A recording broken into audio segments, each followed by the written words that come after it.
A loud and violent noise woke Clement. He could hear Helen's frantic voice in the hallway. He jumped out of bed and opened the door to the corridor. "Do you know what is happening, Clement?" James was shouting. He knew it wasn't a thunderstorm, but something much more serious. "James, do you have a crypt under the church?" "We do."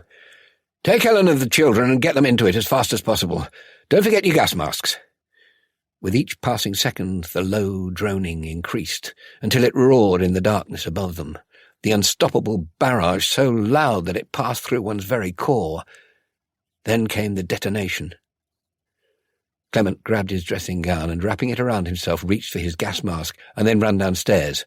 Moore, back from the crypt, opened the door to the street. The sky was dark, less than a quarter moon.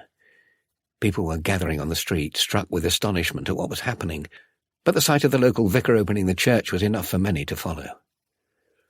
Above them, Clement saw a single beam from a nearby searchlight strobe across the night sky and cross with another some miles distant. Caught in its ferocious glare were the dark and ominous shapes of aeroplanes, hundreds of them, passing through the piercing shaft of light. The incessant noise thundered on, only punctuated by the long, screeching sound of falling bombs as they wailed towards the earth. People stopped where they stood, rooted in fear, staring into the darkness. Explosions and flashing lights in rapid succession lit up the sky.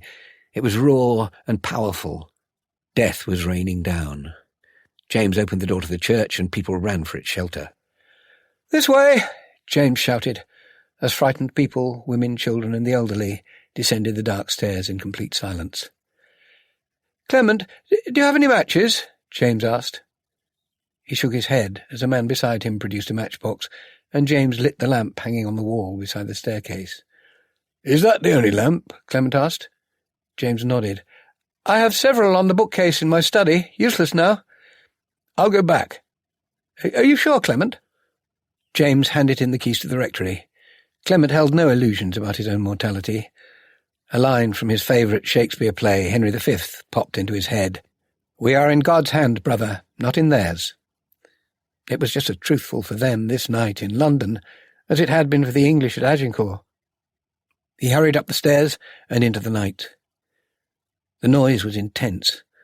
Overhead the searchlights still lit up the night sky, and anti-aircraft fire streaked towards the bombers. Somewhere sirens were wailing. The long, piercing sound of falling bombs increased, silent only for a heart-stopping second before detonation. Then the earth shuddered.